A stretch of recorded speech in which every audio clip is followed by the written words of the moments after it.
अभी जो हमने पढ़ा था, जब ऑब्जेक्ट जो था वो डेंसर मीडियम में था और उसे देखा जा रहा था रेयरर मीडियम से। अब उल्टा करने जा रहा है, ऑब्जेक्ट जो है वो बेटा रेयरर मीडियम में है और ऑब्जर्वर डेंसर मीडियम में है। जैसे आप पानी के अंदर से बाहर की चीजों को देखें और पानी बिल्कुल ट्रांसपेरेंट होना चाहिए। तो नेक्स्ट पार्ट हमारा आ रहा है, when object is in rarer medium and it is viewed through या viewed from the denser medium. When object, ये second case है, is in rarer medium and viewed from the denser medium.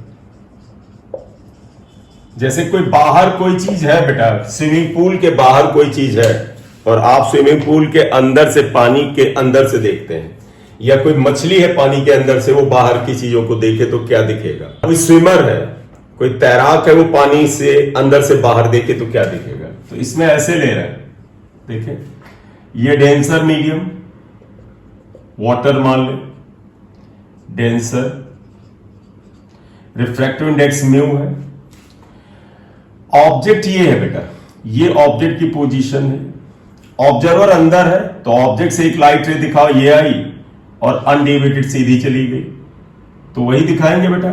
रे diagram में क्या हुआ, one light is coming like this, goes undeviated, तो ये light रे ओ ए आई और A1 के डायरेक्शन में चली गई। एक लाइट रे थोड़ा तिरछा दिखाई है, ये तिरछी लाइट रे आई।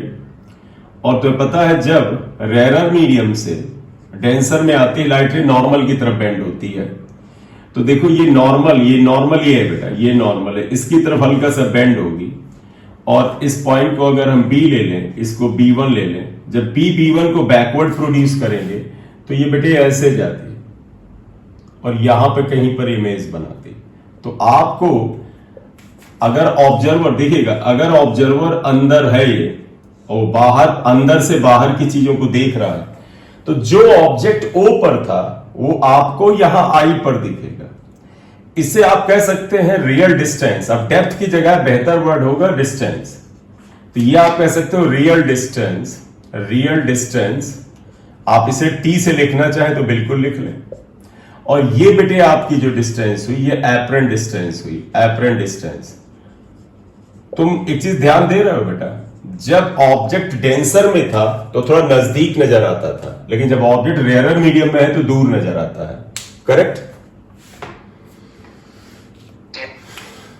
ठीक है, आप करेंगे क्या, देखो वही लगाइए, यहां स्नेल्स लॉ लगाइए, ये बेटा आई मान लो, ये आप आर मान लो, रिफ्रैक्शन।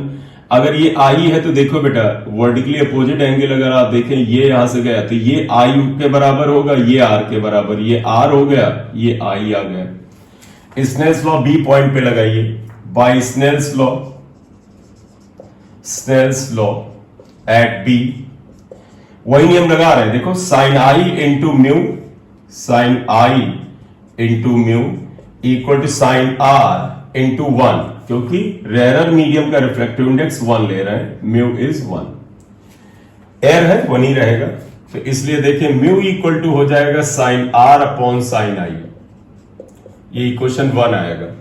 फिर याद करो हमने क्या किया था, यहां ट्रायंगल पकड़ा था एक, अगर आपको ध्यान हो तो देखो यहां कौन सा ट्रायंगल हम लेंगे, एक लेंगे BAO, इसमें साइन आर निकालेंगे, फिर लिखेंगे BAI, तो इन ट्रायंगल BAO, इसमें देखो साइन आई निकालो, नहीं सॉरी साइन आर निकालो तो आएगा AB अपॉन OB, और इधर लो इन ट्रायंगल BAI, ये आ जाइए, ये लीजिए बेटा BAI, इसमें sine i equal to EB upon IB आएगा। ये दोनों वैल्यूज उठा के इक्वेशन 1 में रख दो, इक्वेशन 1 में आप रख दीजिएगा तो म्यू इक्वल टू आ जाता है, दो पार्ट कर लेते हैं, इक्वेशन 1 में रख लीजिएगा म्यू इक्वल टू बेटा देखो sine i upon sine r, sine i कितना है बेटा AB अपॉन OB, और R को लिखोगे तो बेटा IB अपॉन AB आएगा, AB कैंसिल हुआ, mu equal to I B upon O B आएगा। आई बी गौर से देखो क्या है, आई बी ये डिस्टेंस है, ओ बी ये डिस्टेंस है, फिर वही तरीका लगाएंगे, अपर्चर आई का छोटा होता है तो बी और ए नजदीक होगा, इसलिए ओ बी जो है बेटा वो ए के बराबर होगा और आई बी जो है वो आई ए के बराबर होगा। तो ये यहां पर इक्वेशन आ गया 2। Since aperture of I is small, therefore बेटा B is close to A, close to A। तो अब अगर हम आगे चले तो देखिए क्या आएंगे, therefore यहां पर आइएगा, देखिए IB को हम क्या लिख देंगे, IB is actually IA and OB is actually OA, therefore equation 2 में mu can be written as IA upon OA। ये अब यहां गौर से देखिएगा, आई ए जो है ये एप्रन डिस्टेंस और ओ ए अगर आप देखें तो ये रियल डिस्टेंस है। तो apron distance upon real distance यहां आया, तो यहां म्यू क्या आता है, एप्रन डिस्टेंस। तुमने ध्यान दिया बेटा, ये फार्मूला बिल्कुल उल्टा हो गया, पिछले में था रियल डिस्टेंस या real depth upon apparent depth, यहां apparent distance upon real distance आया, ये आता है। इस इक्वेशन को x1 रखिए, ध्यान रखिए, इसे लिख लो। इस प्रूफ में ज्यादा पॉज लेकर के मैंने नहीं बताया क्योंकि सिंपल मैथ सही ढंग से जा रही है, और रिजल्ट पे ध्यान दीजिए। ये लास्ट इक्वेशन x1 या apron distance upon real distance, बस यही इसका मुख्य फार्मूला है।